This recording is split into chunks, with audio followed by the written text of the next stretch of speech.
오늘 굿 인터넷 클럽 인터넷 상생 혁신의 장이 되다 발제 없이 바로 이제 패널 토론으로 들어가는 형식은 저도 처음이라 어떻게 시작을 해야 될지 약간 긴장도 되고 그러는데 오늘 아침부터 이렇게 와주신 귀한 손님들 각자 자기소개 먼저 들어보고 시작을 하겠습니다. 제 옆에 홍 이사님부터. 네, 안녕하세요. 저는 G마켓과 옥션 지구라는 쇼핑몰을 운영하는 이커머스 기업인 이베이 코리아에서 홍보와 그리고 이제 사회공헌을 소셜 임팩트를 맡고 있는 홍린이라고 합니다. 네, 안녕하세요. 네이버 추영민입니다. 만나서 반갑습니다. 예, 저 넥슨 재단의 이보인 사무국장이라고 합니다. 반갑습니다. 안녕하세요. 저 카카오 대외정책팀에서 근무하는 양현서라고 합니다. 만나서 반갑습니다. 네, 이게 저희가 1시간 반짜리 패널인데 이렇게 소개를 짧게 해주시면 나중에 어떻게 하시려고 그럴지 약간 걱정이 되고 있습니다. 오늘 모더레이터 맡은 저는 지금 현재는 스타트업 얼라이언스에서 스타트업 지원하는 업무를 주로 하고 있습니다. 근데 예전에 저도 이제 여기 계신 분들과 비슷하게 다국적 기업이나 IT 기업에서 홍보도 했었고요. 또 제 사업도 좀 했었고, 뭐 실리콘밸리 가서 일도 좀 했었고 이렇게 막 돌아다니다가 다양한 경력을 가지고 있었는데 오늘 제가 사회를 맡게 된 이유가 아마도 한때 그 사회적 기업 쪽에서 제가 이렇게 기금을 얻으러 다녔던 그런 기억이 있기 때문이 아닐까 이런 생각을 해봅니다. 오늘 이렇게 상생이라는 주제로 오기는 했는데 그게 이렇게 익숙한 단어는 사실 아니잖아요. 또 이 비슷한 개념을 가지고 제가 보면 여러 번 이렇게 용어의 변화도 있었던 것 같아요. 제가 한 20년 전에 그 마이크로소프트 시절 기억해 보면 그때는 이런 상생 뭐 이거보다는 뭐 책임 있는 기업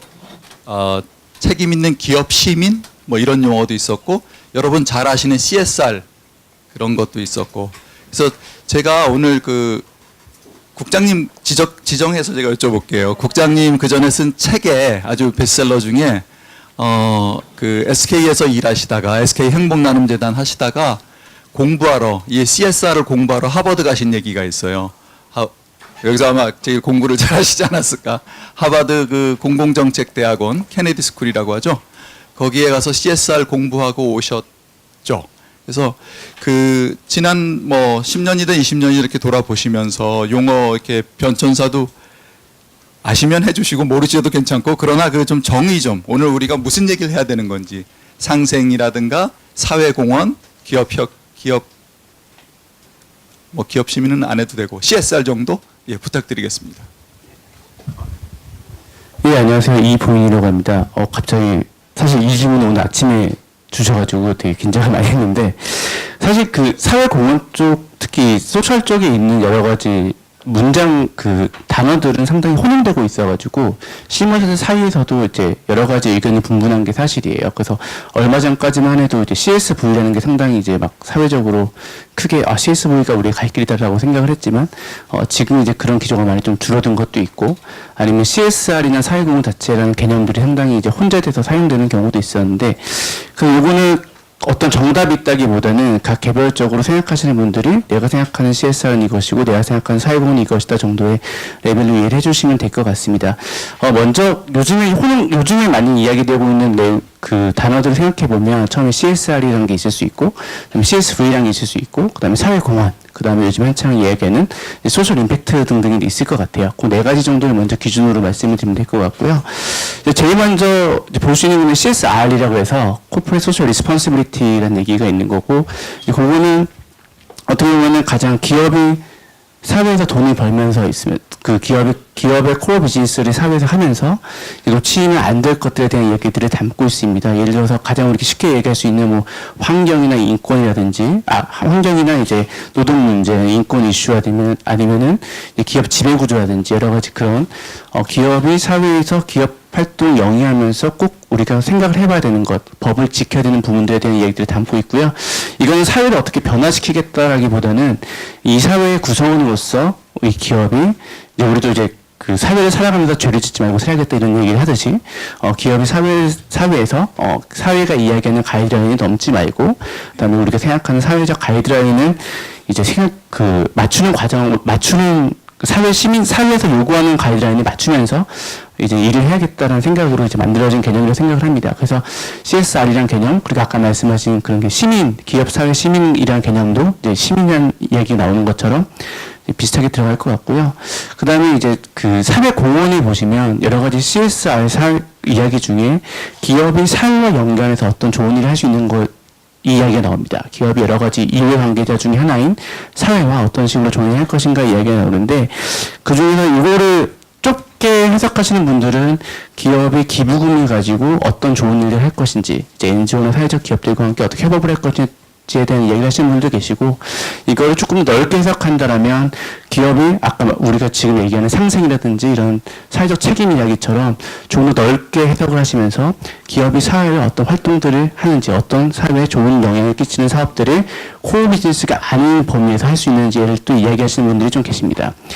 그리고 이제 거기서 좀 파생된 게 CSV인데요. CSV라고 한다는 거는 이게 나온 지 얼마 안 된 개념이긴 하고 말 그대로 아직 개념 정립이 잘 크게 명확하게 되지 않은 거라서 제가 여기서 공식적인 자리에서만 이야기가 좀 뻘쭘하긴 한데 어떻게 보면은 사회공헌을 함에 있어서 조금 더 기업이 잘하는 것들 예를 들어 기업의 코어 비즈니스를 활용해서 할 수 있는 것들 예를 들면 이제 가장 보통 많이 나오는 사례가 시데이 같은 데서 시데이에서 처음에 CSV를 지금도 많이 잘 열심히 하고 계신데 그쪽에서 이야기하는 것들처럼 이제 베트남 같은 데 이제 농장을 이야기할 때 그쪽 베트남 지역에다가 좀 더 투자를 많이 해서 좀 더 지원을 많이 해서 그쪽 농장을 좀 더 살기 좋게 만들고 그로 인해서 좀 더 양질의 원재료를 얻을 수 있고 이런 식으로 해서 어떻게 보면은 상생이나 사회공헌이라고도 할 수 있는 부분들의 이야기를 하는 것, 좋은 일을 하는데 기업이 갖고 있는 코어 비즈니스와 자산들을 좀 더 활용하는 것을 정도로 이해를 저는 하고 있습니다. 마지막으로 나오는 게 소셜 임팩트라는 개념인데요. 소셜 임팩트라고 하는 거는 말 그대로 사회적인 이제 가치를 얼마큼 낼 수 있느냐의 문제인데 크게 두 가지로 이해가 되어 있는 것 같아요. 하나는 기업에서 하고 있는 사회공헌 사업들, 기업에서 하고 있는 CSR의 여러 가지 사업들이 얼만큼 사회적인 임팩트를 잘 갖고 있느냐. 예를 들어서 넥슨에서 하고 있는 넥슨 컴퓨터 박물관이라는 사업이 사회에 어떤 임팩트를 주고 있느냐에 대한 이야기들을 우리가 할 수 있을 것 같고요. 이 소셜 임팩트라는 개념은 그래서 기업뿐만 아니라 여러 가지 사회적 기업이나 NGO 등에서도 많이 통용되는 그런 내용이라고 할 수 있습니다. 다만 이제 요거를 조금 더 넓게 해석할 수 있다면 기업 자체가 갖고 있는 소셜 임팩트도 얘기할 수 있을 것 같아요. 기업의 코어 비즈니스가 갖고 있는 소셜 임팩트 예를 들어서 카카오다 그러면 카카오가 출시한 카카오 맵의 카카오티라는 앱의 소셜 임팩트 같은 것들을 우리가 이야기하면서 요즘에는 그렇게 좀 넓게 쓰이고 있는 개념이라고 생각을 하고 있습니다. 네, 이상입니다. 일목요연하네요. 감사합니다. 들으면서 문득 스친 생각인데 그렇게 이제 기업의 코어 비즈니스 외에 여러 가지 사회의 어떤 그죠 임팩트라는 표현을 쓰셨는데 긍정적인 영향을 끼치는 부분에 대해서 광범위하게도 해석이 할 수 있다 그러는데 저희가 스타트업 이렇게 하다 보면은 아예 그 코어 비즈니스 자체도 그 임팩트가 있을 수 있거든요.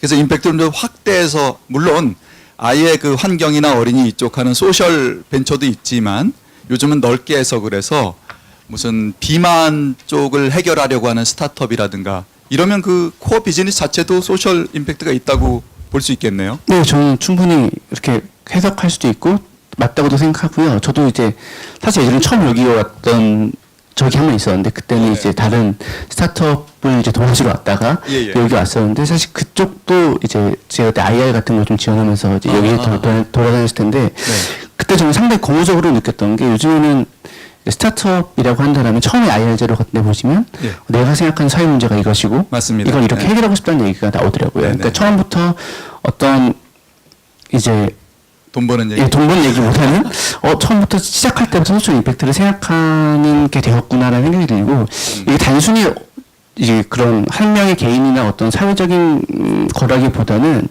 제 생각에는 지금 특히 젊은 세대들이나 대학생들이나 이제 뭐 3, 4년 차 정도 되는 친구들을 만나보면 상당히 소셜 임팩트에 관심이 되게 많으세요. 그렇습니다. 내가 네. 사업을 하지만 이건 돈 벌려고 하는 게 아니라 저는 이런 사회 문제를 해결하고 싶어서 사업을 하는 거예요. 네. 라고 얘기하는 사람들이 제가 이해를 못할 정도로 되게 많아서 요즘에 이제 크게 큰 트렌드가 되지 않았나 생각을 하고 있습니다. 네, 네. 저도 그런 현상을 보는데 어른들은 이렇게 생각을 해요. 어떤 친구들은 사회운동 하듯이 소셜 스타트업을 하고 어떤 친구들은 돈을 벌러 간다 이렇게 보시는데 실제로 보면 그렇지 않아요. 실제로는 사업을 구상할 때 지금 말씀하신 어떤 사회적 의미 같은 것도 많이 생각을 하는데 다만 아쉬운 거는 그쪽으로만 가면 이게 기업이 유지할 정도의 매출이 안 나오니까 약간 뒤로 물러서서 이쪽에서 돈을 벌면서도 계속 마찬가지로 이쪽에 도와주는 그런 걸 같이 보는데 뭐 말씀하시다 보니까 이제 왜 하는지 우리가 이걸 왜 하게 되는지 얘기까지도 살짝 넘어가게 돼서 우리 그 다음 커뮤니케이션으로 오셔서 이쪽 업무를 맡기 전에 지금은 대관 대외 정책 다 하시죠, 양 이사님. 제가 양 이사님은 지난주에 인공지능 그 컨퍼런스 갔을 때 거기서 패널리스트로 만났어요.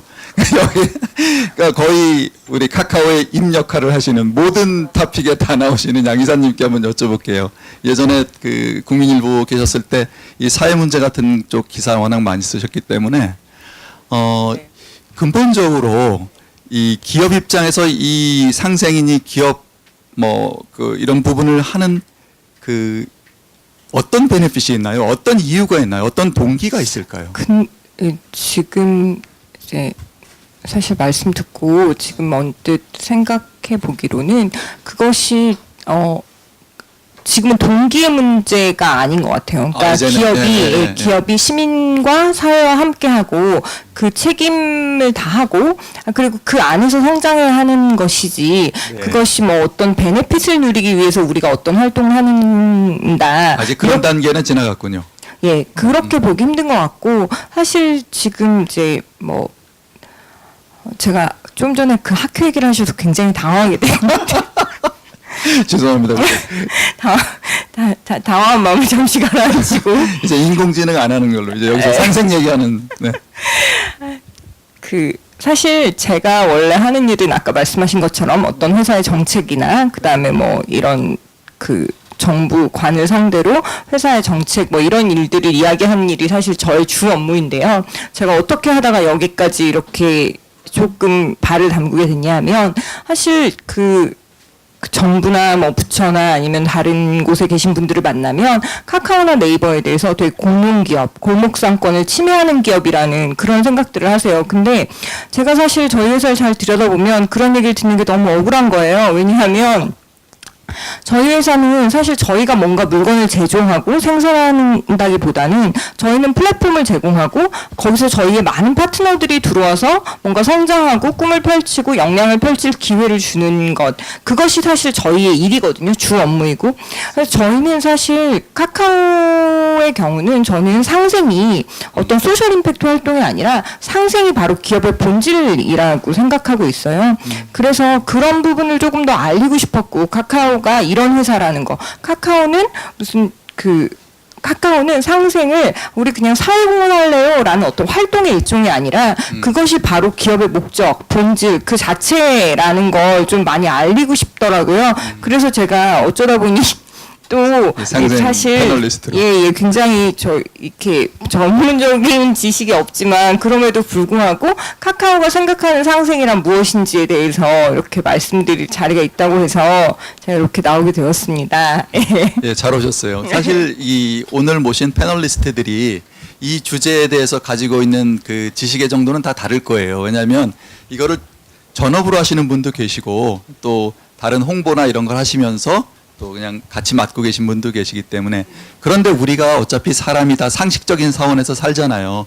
그러니까 이게 기업이야 뭐 어떤 의미로 시작을 하든 간에 우리 마음에 전달이 될 때는 그게 이 민간의 언어로 상식적으로 와야지만 와 닿거든요. 그래서 오히려 이렇게 다양한 백그라운드를 가지신 분들을 모시게 돼서 더 좋은데요. 그 우리가 왜 하냐는 얘기를 조금 더 계속 여쭤볼게요. 지금 제가 기대하는 답이 아직 안 나와가지고 카카오가 이거를 갖다가 무슨 어떤 목적이나 그 혜택을 위해서 한다기보다는 거의 본질로서 한다는 그런 의미를 전해주셨고요.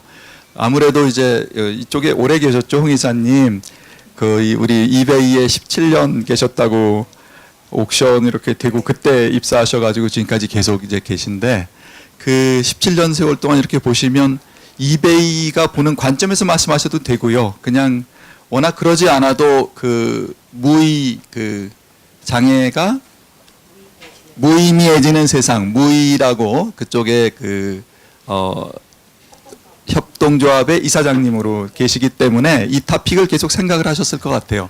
기업이 이러한 사회적 공헌 활동, 뭐 상생 활동 이런 거를 하는 것의 의미가 어떤 것인가? 저는 자꾸 이제 어떤 혜택이 있느냐라고 여쭤봤는데 너무 속되게 뭐 꼭 그렇게 말씀 안 하셔도 되고 의견 부탁드릴게요. 네, 저는 이제 옥션으로 처음 이제 입사를 해가지고 이제 옥션과 G마켓이 다 합쳐진 이제 이베이 코리아라는 회사에서 지금 일을 하고 있고요. 계속 이제 홍보를 하고 있다가 한 재작년서부터 이제 사회공헌 업무를 하게 됐는데 저는 개인적으로는 사회공헌이란 업무가 싫어요. 이란 말이 싫어요. 이 사회공헌이란 말이. 왜냐하면은 꼭 기업이 위에 있는 위치에서 뭔가 아래에 있는 뭐 누군가에게 뭘 이렇게 주는, 시혜적으로 주는 듯한 그런 느낌이거든요. 그래서 이제 그 이해를 돕기 위해서 사회공헌이라고 뭐 상생이라고 말하는 것 뿐이지 저희는 계속 낯설지만 소셜 임팩트란 말들을 계속해서 이야기를 하고 있는데 아까 이제 저희 양 이사님 말씀하신 것처럼 이베이 코리아도 저희가 오픈마켓으로 시작을 했기 때문에 오픈마켓은 한 20만 명 되는 그 중소영세 그 상인분들이 없으면은 저희의 그 비즈니스 자체가 성립을 하지 않아요. 그래서 애초부터 제가 처음에 옥션에 갔을 때는 판매자분들 스토리를 엄청 많이 이제 피칭을 했었었고요. 그것 자체만으로도 굉장히 보람을 많이 느꼈던 기억이 나요. 예를 들면은 뭐 얼굴이 막 이제 뭐 여드름이 너무 많아가지고 고민을 하고 있던 어떤 여성분께서 자기가 혼자서 막 비누를 만들어서 어성초 비누를 만들어서 그거를 옥션에다 올렸는데 엄청 잘 팔려가지고 뭐 가업이 일어났다든지 예를 들면은 또 뭐 어떤 이제 어디야 저 강원도에서 무슨 이유식 같은 것들을 이제 직접 만들어서 판매를 하시는 주부분께서 이제 그거를 이제 전국으로 판매를 하게 되셨다든지 이런 것들을 스토리들을 이제 발굴을 하면서 그 카테고리, 그 산업이 발전하는 것들을 봤거든요. 그래서 이제 사실 뭐 이유식이라고 하면은 우리 왜 거버 이유식, 캔 이유식 이런 거밖에 없었잖아요. 근데 이제 덕분에 굉장히 다양한 종류의 판매자와 다양한 종류의 상품들을 이제 보게 됐던 것들. 그래서 그때서부터 자연스럽게 이 비즈니스 모델 자체가 그러니까 저희는 돈을 벌고 있지만은 사회에 공헌을 할 수 있다라는 것들. 그래서 그 생각을 계속 갖고 왔던 것 같아요. 제가 지금 저희 회사에서 하고 있는 사회 공헌 또는 소셜 임팩트의 가장 큰 축 중에 두 가지가 하나가 히어로라고 해서 소방관 분들을 이제 지원하는 프로그램이 있고요. 또 하나는 이제 케어 플러스라고 해서 제가 이제 만든 건데 장애 용품 샵을 제가 옥션에다가 만들었어요. 예, 그런데 그거 장애용품 샵을 만들었을 때 가장 큰 저의 마음 신념은 뭐였냐면은 장애인들은 불쌍한 사람들이 아니에요. 저희 딸이 장애를 갖고 있거든요. 저희 딸 불쌍하지 않아요. 예, 저희 아이가 편하게 살 수 있는 어떤 상품들 같은 것들이 오픈마켓에 어마무시하게 많은데 잘 몰라요. 그 데이터들만 잘 모아가지고 그 코너만 하나 만들어주더라도 제가 어떤 상품을 찾아 헤매면서 약간 그 시간을 버리잖아요. 2시간이든 3시간이든. 때로는 내가 그 물건이 필요한지도 몰라요. 예를 들면은 저희 애 같은 경우는 그러니까 이제 화장실하고 이제 바닥 사이에 이제 턱이 있잖아요. 집에. 근데 그 턱을 이렇게 램프라고 해가지고, 그러니까 일종의 경사로가 있어요. 실내 경사로가 있는데 저는 그 실내 경사로를 파는지 몰랐어요. 근데 옥션에 있더라고요. 3만 원이면 사요. 그런데 그 3만 원짜리 그 경사로를 딱 갖다 놓는 순간 저희 아이가 3천만 원어치의 자유를 얻은 거예요. 그거는 사실은 저희한테는 경제적으로 3만 원의 그 매출이 발생을 한 거지만은 저희 아이에게는 3천만 원어치의 자유와 그 다음에 어찌 보면 그 자유를 얻은 거라고 생각을 하거든요. 그것을 알려주는 것이 저는 임팩트라고 생각을 하고 기업이 돈을 벌면서도 자기의 비즈니스의 코어를 하면서도 그걸 하면서도 여전히 사회에 어떤 임팩트를 만들 수 있다. 훌륭한 임팩트와 좋은 임팩트 그리고 사람들에게 어떤 자유라든지 아니면은 뭐 그런 것들을 줄 수 있는 임팩트를 만들 수 있다라고 생각을 했어요. 그래서 이제 사실 요 기업 플러스는 이렇게 되게 작게 시작한 코너인데 저희 이제 이베이 본사에서 이제 리더스 위크라는 그러니까 전 세계 이베이 임원들이 다 모이는 연례 회의에 가서 제가 이제 그 프레젠테이션을 했었었거든요. 그런데 그 이유가 뭐였냐면은 이베이에서는 그 실리콘밸리에서는 diversity and inclusion 그러니까 다양성과 포용이라는 가치를 굉장히 크게 봐요. 그래서 그건 뭐 여러 가지 HR적으로도 봤을 때 뭐 굉장히 다양한 인종분들이 오셔가지고 이제 고용을 해야 되니까 그런 부분들도 있지만은 결국은 다양한 고객들의 니즈를 포용을 할 수 있는 것이 우리의 비즈니스에도 궁극적으로는 도움이 된다라는 부분들이고 그 와중에서 이제 장애 당사자들의 경우 장애 당사자들을 어떤 불쌍하고 도와줘야 되는 개념으로 보는 게 아니라 소비자로 보는 거죠. 당당한 소비자로 보는 거고 그것에 이제 그 이념에 좀 잘 맞았다라고 해서 가서 이제 PT를 했던 기억들이 나요. 그래서 뭐 이제 그 빙빙빙빙 돌아왔지만은 말씀을 드리자면은 아까 양 이사님 말씀하셨던 것처럼 기업이 자기가 기업의 그 본질을 지키면서 계속 그 임팩트를 만들어갈 수 있는 활동들 그리고 그것을 굳이 상생이라고 부르지 않아도 비즈니스 모델 자체가 상생인 경우들도 굉장히 많다라고 말씀드리고 싶습니다.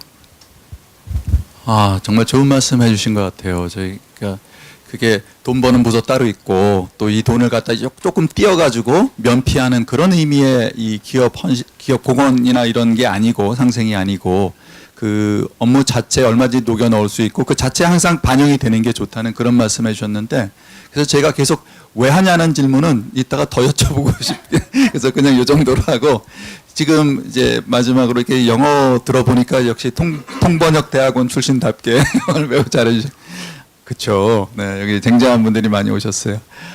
네이버의 추 리더님, 이게 지금 이제 저 홍 이사님 말씀 듣다 보니까 어쩌면 이게 내 고유 업무이지만 사실은 이것이 그 임팩트를 만드는 그 말씀이거든요. 들어보니까. 근데 마침 비슷하죠.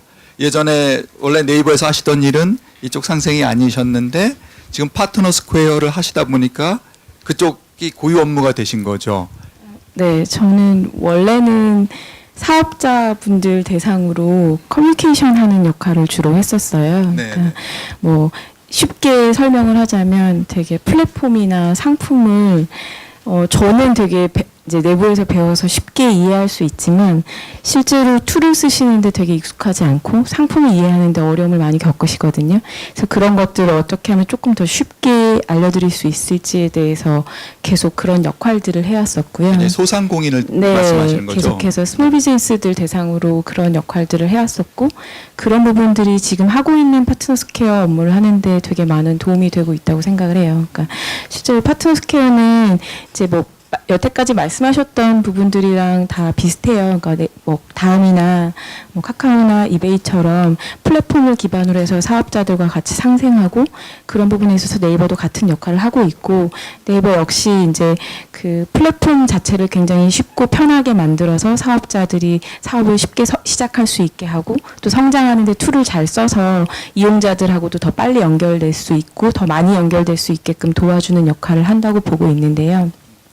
파트너 스퀘어는 그런 부분에 있어서 이제 그 플랫폼을 쉽게 더 이해시킬 수 있는 방법뿐만이 아니라 사업자들이 사업을 운영하는 데 있어서 그 필요한 정보들이 되게 많아요. 그러니까 생각하지 못했던 것들. 그러니까 여기 오시는 그러니까 파트너 스퀘어를 간단하게 소개를 드리자면 그 네이버에서 진행하고 있는 지금 제가 말씀드렸던 그런 캠페인을 프로젝트 꽃이라고 부르는데 그 프로젝트 꽃의 오프라인 거점이에요. 그래서 2003년부터 시작을 했고요. 그 공간은 지금 역삼에 이제 서울에 는 역삼하고 왕십리에 위치해 있고 그리고 작년에 부산으로 지역 확대가 됐고요.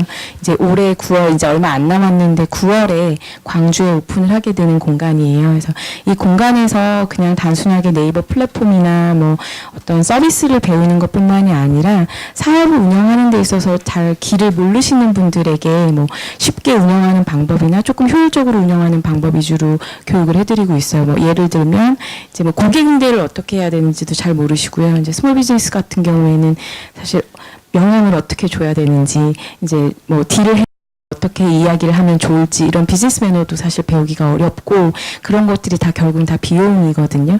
네, 쉽게 접하기 힘드시기 때문에 그런 부분들을 온오프라인 교육으로 풀려고 하고 있고 파트너스케어는 그뿐만이 아니라 컨텐츠 제작 스튜디오를 같이 제공을 해요. 그래서 사업자들이 실제로 자기 그 샵에서 찍을 때는 조명이 안 예쁘게 나와서 상품은 좋은데 상품이 잘 보이지 않게 온라인으로 그 이제 업로드를 했을 때 그런 부분들을 이제 결국은 다 스몰들한테는 비용이기 때문에 그런 비용적인 측면에서의 지원을 드리기 위해서 스튜디오를 지원을 해드리고 기기를 지원해드리고 또 거기에는 이제 전문 인력들이 상주하면서 같이 교육을 하면서 지원하는 방식으로 같이 상생하고 있습니다.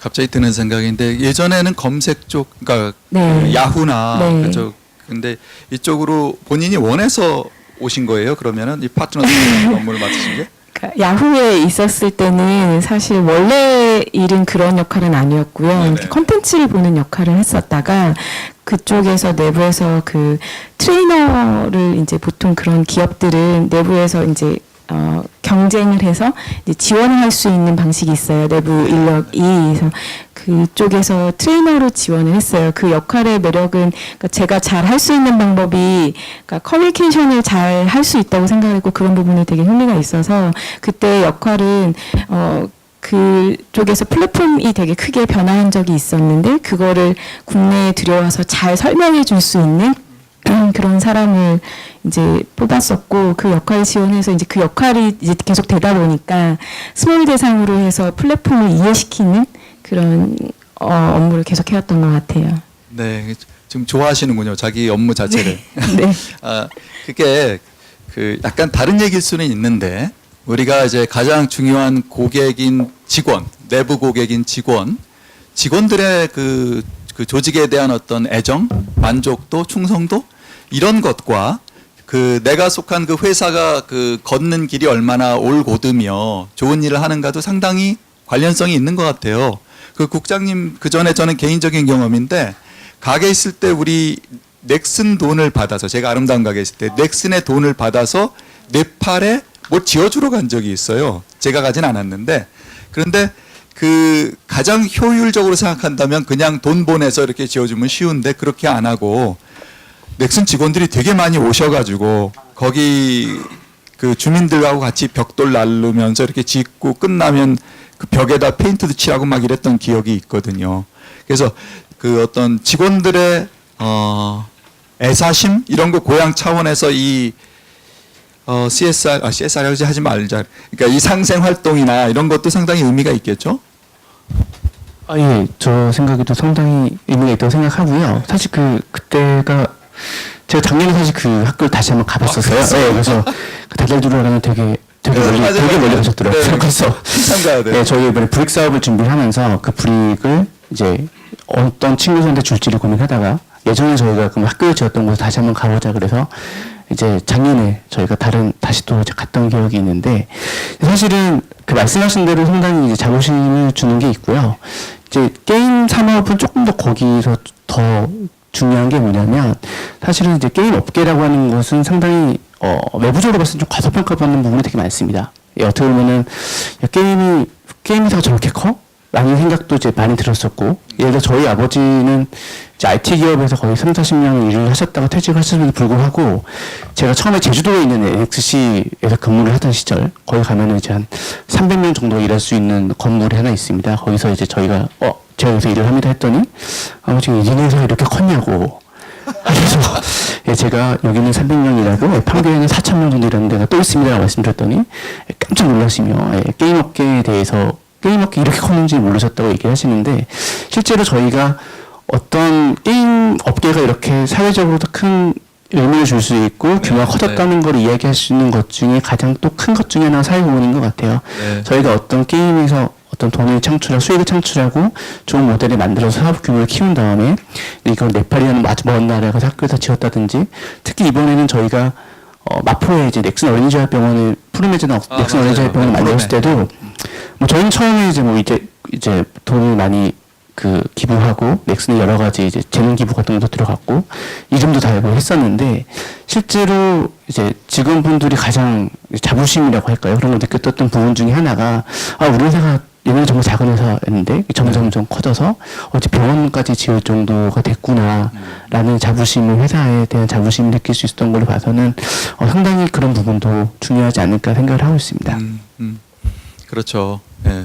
민망한 사건들도 있고 그랬는데 직원들이 아주 뭐 카카오도 그런 거 있죠. 카카오 크루도 보니까 임직원 참여가 상당히 권장되는 그런 프로그램이죠. 네네. 뭐 가치가치라고 해서 저희 회사에서 이제 사내에서 진행하는 그런 크루들이 대상으로 해서 뭐 자원봉사 실제로 나가고 뭐 이런 프로그램들도 있고요. 예전에는 저희도 이제 당 시절에는 뭐 캄보디아에 이제 매년 크루들이 한 30명 정도 이제 안식휴가를 저희가 또 안식휴가라는 제도가 있잖아요.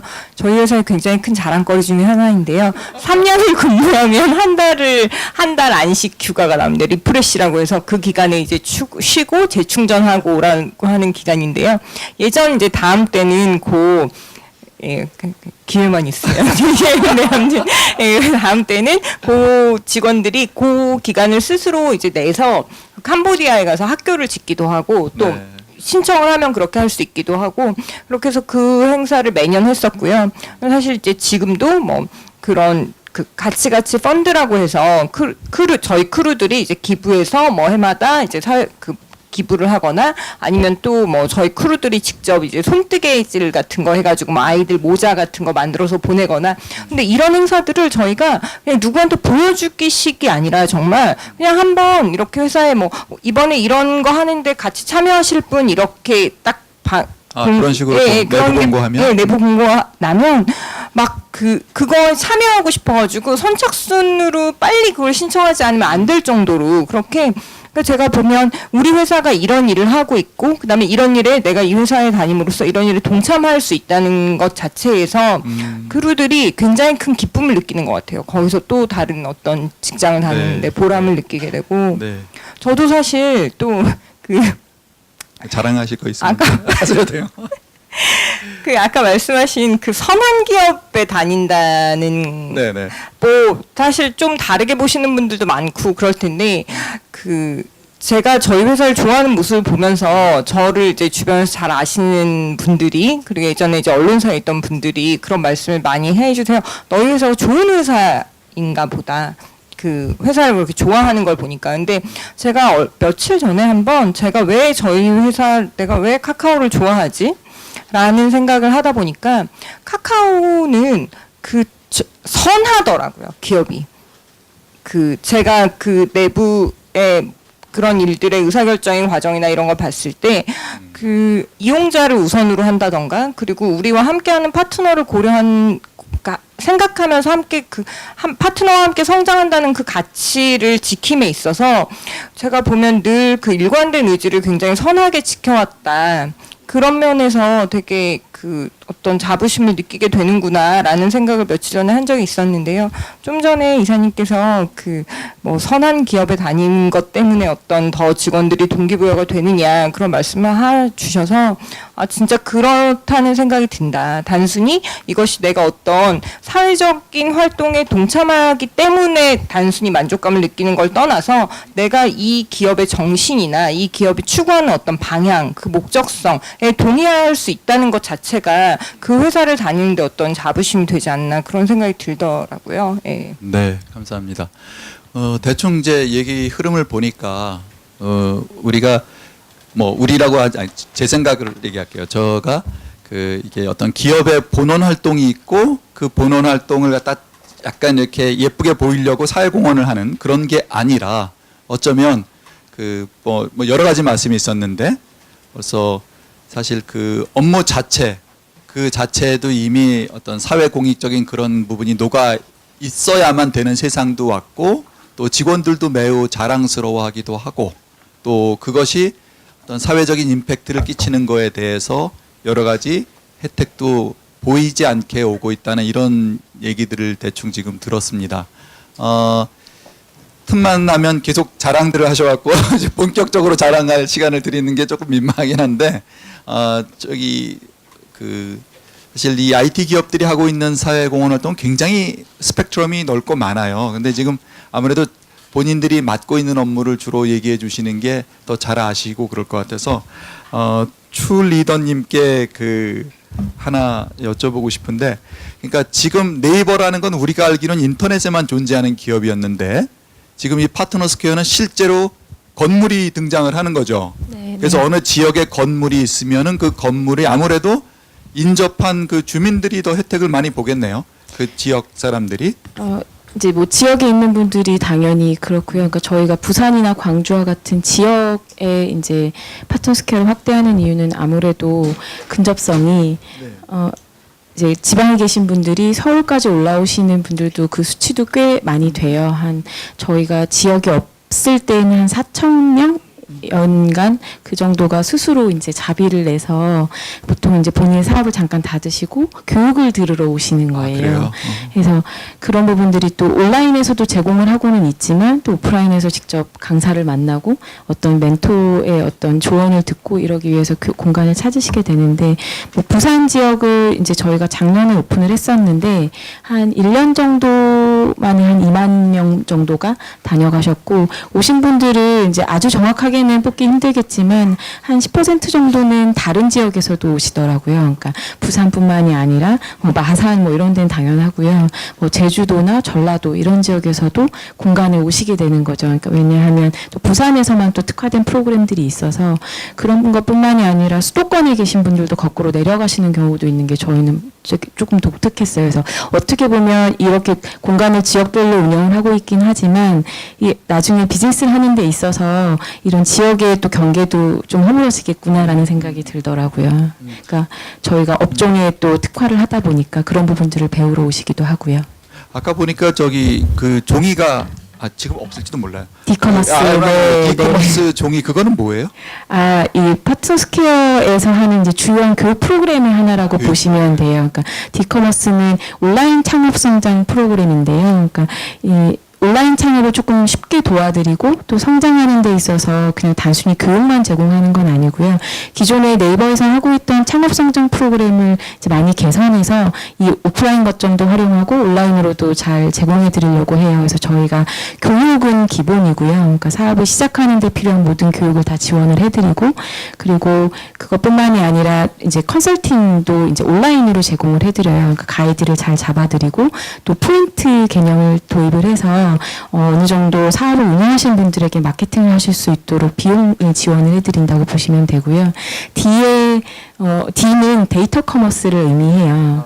그래서 데이터 커머스 프로그램이라고 부르고요. 저희가 리플렛에서 상세히 설명하긴 했지만 잠깐 소개를 해드리자면, 그러니까 네이버가 이 커머스를 바라보는 관점이 데이터 커머스라고 보고 있는데요. 그 이유는 이제 사업자들이 네이버를 결국 많이 찾는 이유는 이용자를 만나기 위해서거든요. 고객을 만나기 위해서 네이버를 찾는데, 그 이용자들의 많은 데이터들은 결국은 사업자한테는 굉장히 중요한 통계로 잡히게 돼요. 그러니까 이용자들이 어떤 데서 움직이고 어떤 포인트를 좋아하고 어떤 거에 반응하는지 이런 것들을 사업자한테 잘 전달해 주는 게 네이버의 역할이라고 보고 있고, 그런 데이터들을 잘 묶어서 커머스에 대한 어떤 개념을 창업하시는 분들에게 알려드리기 위해서 플랫폼이나 툴을 개선하는 그런 이제 사업 모델을 데이터 커머스라고 부르는데요.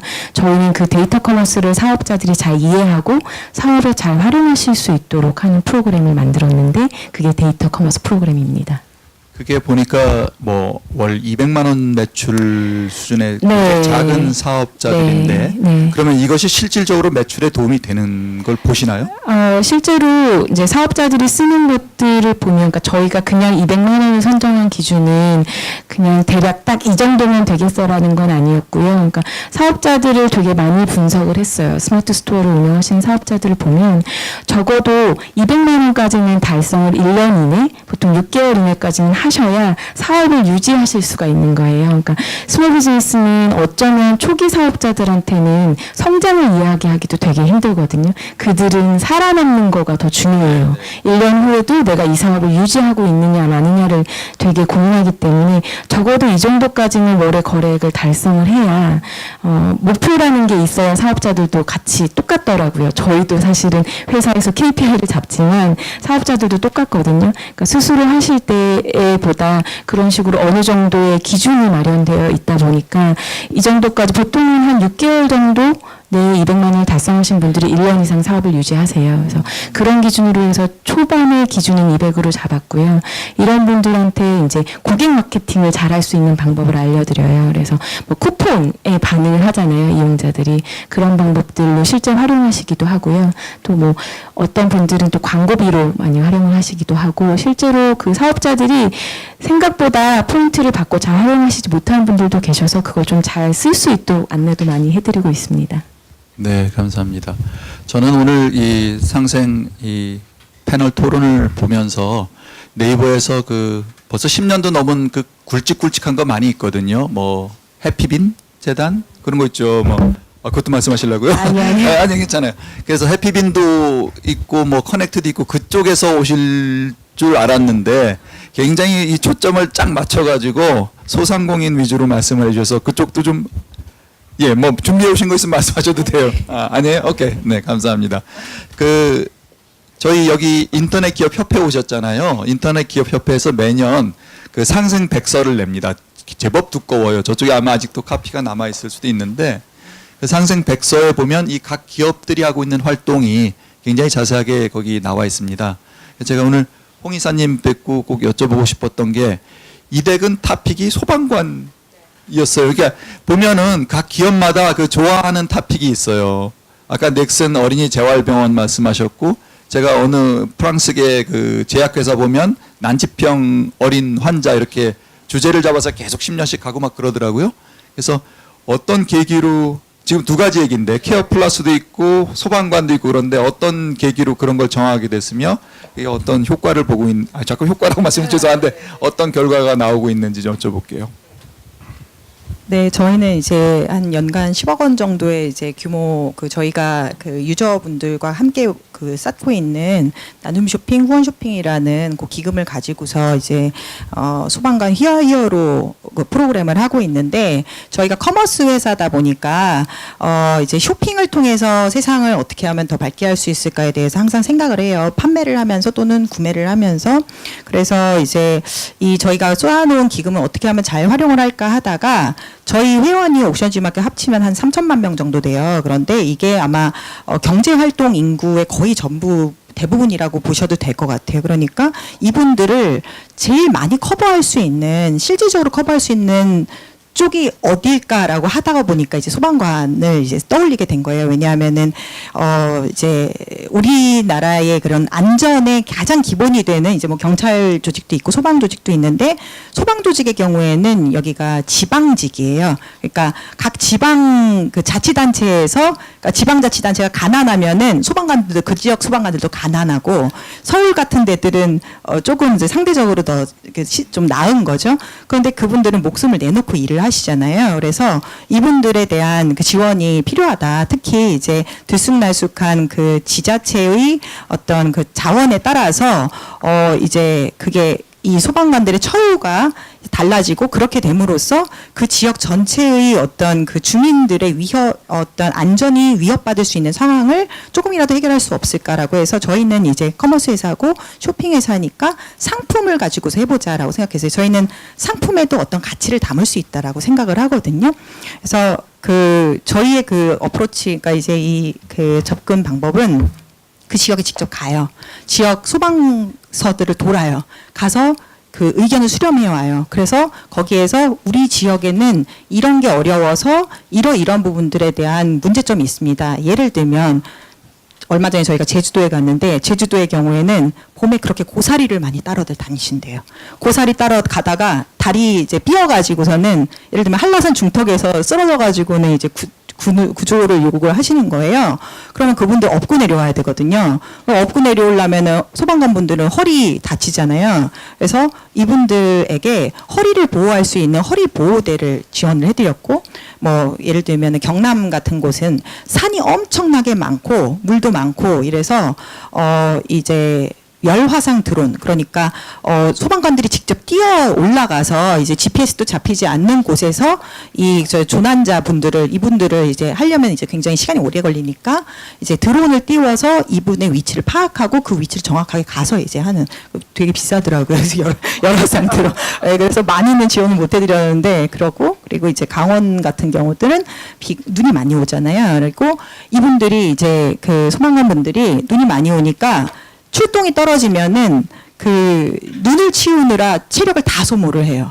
이게 석가래로 그 넉가래 있잖아요. 그런 걸로 막 해요. 그래서 그쪽에다가는 저희가 제설기를 드린다든지 이런 식으로 각 지역들별로 가서, 왜냐하면은 저희 이제 이베이코리아도 이제 본질이 이제 오픈마켓, 그러니까 판매자 분들이 직접 물건들을 올리는 그런 이제 비즈니스 모델이니까 저희도 직접 현장 을 봐야 된다라고 생각을 해서 갖고, 그 쇼핑의 본질이라고 하는 것들처럼 일종의 이제 소방의 본질은 그 출동을 돕는 상품들을 저희가 이제 지원들을 하고 있고, 올 초에는 이제 아예 거기서 한 단계 더 나아가서 소방 아이디어 컨테스트라고 해서 소방관들이 가서 인터뷰를 하다 보니까 그분들이 자기가 필요한 물건 제일 잘 알아요. 그리고 특허도 많이 갖고 있어요. 그래서 이분들에게 그런 아이디어를 받아서 이제 지원금을 드리고, 그 중에 일부는 저희가 뭐 다는 해드리기는 어렵고, 실제로 그거를 개발을 해가지고 이제 하고 있어요. 이제 얼마 전에 그 LG가 저기 무슨 소방관 방화복 세탁기를 개발을 해가지고 하셨잖아요. 그러니까 막 거기는 이제 제조회사니까. 근데 저희 같은 경우는 아예 이제 그러니까 거기는 이제 저기 그 백색가전 회사니까 그렇게 하시는 거고, 저희는 저희가 그냥 소방 그 현장에서 그 가져온 그런 아이디어들을 이제 개발할 수 있도록 그렇게 지원을 해드리는 그런 부분들이 있고요. 소방 같은 경우는 이제 처음에 왜 이제 이베이코리아가 그걸 소방을 하냐라는 식의 내부적으로 또 조금 의문들이 있었는데, 굉장히 재밌는 게 이거를 이제 한 1년 정도 하니까 마케팅 부서나 이제 세일즈 부서 같은 데서 프로모션을 기획을 하실 때 아예 소방이랑 엮을 수 있을 만한 건들 같은 걸 갖고 오세요. 예를 들면은 얼마 전에 그 영화 인랑이라는 그 뭐 강동원 나오는 그 저 부서에서 이 투구 경매를 이렇게 갖고 오셨는데, 이걸 가지고 소방관 분들에게 어떻게 도움이 될 수 없겠느냐라고 말씀을 하셔서 그 투구 경매 붙여가지고 이제 그 공상 미인정이라고 해서 왜 이제 그 장기 희귀암 투병을 하시는데 이제 국가에서 보상받지 못하시고 막 자기가 개인 돈 들여가지고 해야 되는 분들 있잖아요. 치료해야 되는 그분들께 치료비로 드린다든지 이런 식의 활동들을 계속 하고 있어요. 그러니까 이게 이제 내부적으로도 약간 이렇게 그 좋은 그 윌들 이런 것들이 이렇게 좀 이렇게 순환이 되고 있고요. 아까 이제 네이버에서도 이제 그 이쪽 파트너스퀘어 얘기를 해주셔가지고 이제 저희도 사실은 2003년서부터 이제 하고 있는 그 판매자 지원 활동이 있어요. 사실은 저희 이제 소셜 임팩트의 가장 큰 예산이 들어간다라고 하면은 그쪽 판매 지원 활동에 이제 들어가고 있고요. 저희 같은 경우도 이제 저희는 말하자면은 소상공인 특히 이제 유통 쪽에 이제 포커싱을 맞춘 소상공인 분들의 판매자 이제 일종의 사관학교? 자, 창업 지원 사관학교라고 보시면 될 것 같아요. 저희 또 지금 이제 강남에 이베이 에듀라는 센터를 운영하고 있고, 별도의 그 URL을 통해서 이제 교육센터를 지원을 하고 있고요. 저희 같은 경우는 전국 14개의 그 지역에 그 센터들을 운영을 하고 있어요. 그러니까 직접 운영하는 데도 있고, 지역의 창업센터나 학원이라든지 이런 데들이랑 협업을 해가지고 이제 판매 교육들을 하고 있어요. 아까 이제 말씀하셨던 것처럼 지역에서 창업하고 싶으신데 서울까지 올라오시긴 너무 힘드신 분들이 있어요. 그래서 그분들을 위해서 오프에도 있고, 저희도 이제 온라인 동영상 강의 이런 것들 제공을 하고 있는데, 저희 같은 경우는 이제 네이버는 조금 이제 후발이시니까 저희랑 조금 저희가 차별점이 있다라고 한다면, 저희는 이제 이커머스가 유통의 마이너리티에서 약간 메이저리티로 이제 머저리티로 이제 올라왔잖아요. 그러면서 이제 이 유통이라는 걸 어떻게 접근해야 될지에 대한 교육 같은 것들이 이제 저희 쪽에 조금 더 많다고 보시면 돼요. 아무래도 10년 넘는 그 노하우가 있다 보니까. 그래서 옛날 같은 경우는 그러니까 지금도 있는지 모르겠는데 동대문에 가서 사입하는 방법 이런 거 있잖아요. 그런 거를 가르쳐 드리고 그랬어요. 왜냐하면은 동대문이나 아니면 온라인 옷 떼어다가 파시는 분들 이런 분들이 이제 많이 교육들을 이제 들으러 오시고 그런 걸 원하시는 뭐 대학생이라든지 이런 분들 많이 있고요.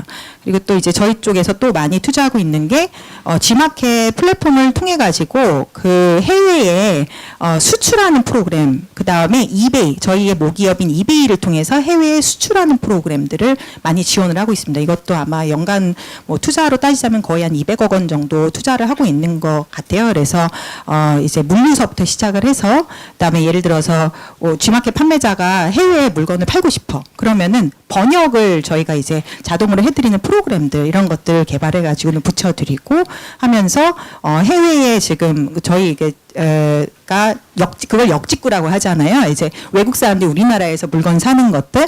그래서 이제 그런 부분들에 있어서 이제 이베이 코리아가 저희가 차지하고 있는 비중이 전체 역직구에서 한 30% 비중을 차지를 하고 있어요. 특히 요즘 같은 경우는 이제 뭐 BTS랑 그다음에 워너원 이런 애들이 너무 인기가 좋아가지고 K-팝 그 굿즈 상품이랑 그다음에 앨범이 정말 엄청 많이 팔려요. 막 태국 이런 데서. 그래서 약간 그 K-팝이나 아니면은 K-뷰티 이런 K-푸드 요즘 같은 경우는 이런 종류의 상품을 해외에 알리는 그런 천병 역할들도 하고 있고요. 거기에 이제서 일하고 계시는 분들도 우리의 비즈니스 모델이 일종의 우리가 이커머스의 마이너리티에서 이제 유통에 이제 주류로 올라오는 데에 우리가 기여를 하고 있다라는 데 자부심을 많이 느끼고 계십니다. 지금 뭔가 잘못한 것 같죠? 굉장히 네이버를 후발주자로 이렇게 말씀하시면서 씩씩하게 길게 말씀해 주셨습니다. 네. 사실이니까. 그럼요. 사실이니까. 네. 그러면 우리 양 이사님도 좀 말씀하실 게 많이 있죠. 거기 지금 매거진도 만든다면서요? 파트너스 포 카카오? 파트너스 위드 카카오인데요. 파트너스 위드 카카오. 네.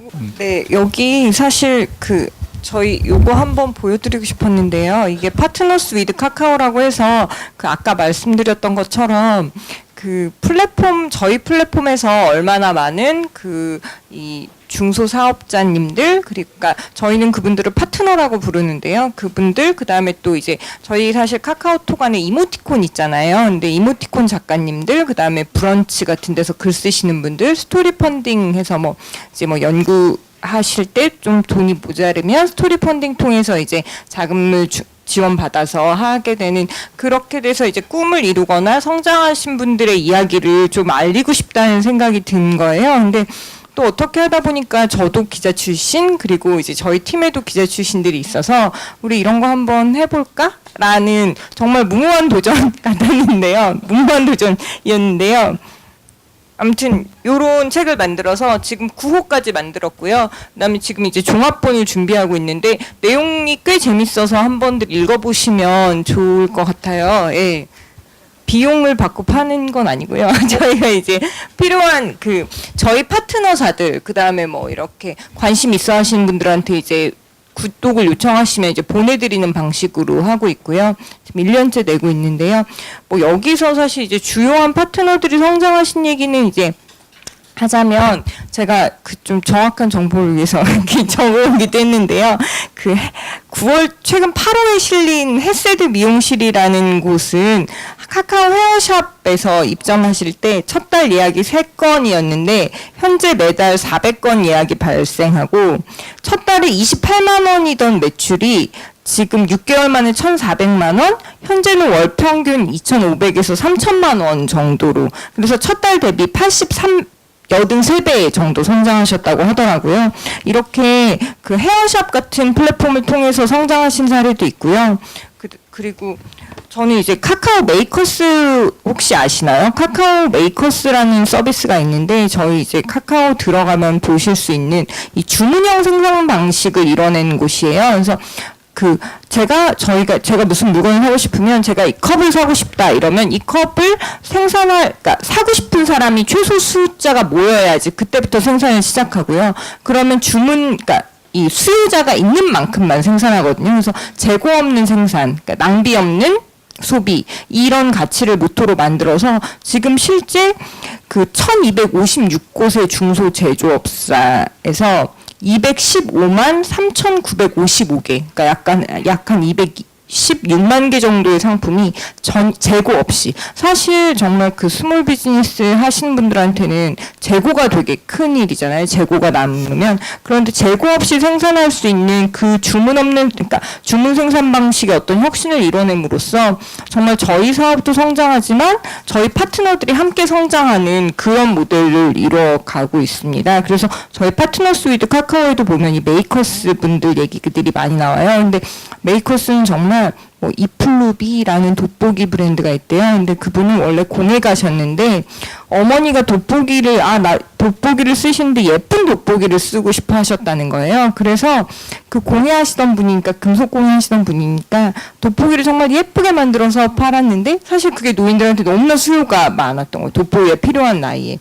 그래서 사실 그분도 그 개인 창작 이셨는데 메이커스랑 협업을 해서 굉장히 잘 되신 케이스. 뭐 사실 이런 케이스는 찾다 보면 그 뭐 너무 많아서 사실 뭐 이루 헤아릴 수 없는 그런 수준이 되더라고요. 그 메이커스 혹은 또 다른, 그리고 뭐 그 작년 평창 동계올림픽 때 그 로봇 스키 했던 한윤설 교수님이라고 그 팀이 계신데, 거기도 이제 연구비가 좀 모자르니까 스토리 펀딩 통해서 지원받아서 국내에서 최초로 이제 스키 타는 로봇을 만드신 뭐 그런 팀들도 있고, 단순히 그냥 물건을 팔고 그 다음에 뭐 수익을 높이는 게 아니라 정말 다양한 방면에서 어떤 사회적 가치, 그 다음에 그다음 개인의 꿈, 그리고 성장을 이루고 그걸 통해서 또 사회적 가치를 이뤄내시는 그런 많은 기회들이 카카오 그리고 지금 다음이라는 플랫폼 안에서 일어나고 있다고 말씀드리고 싶어요. 근데 사실 제가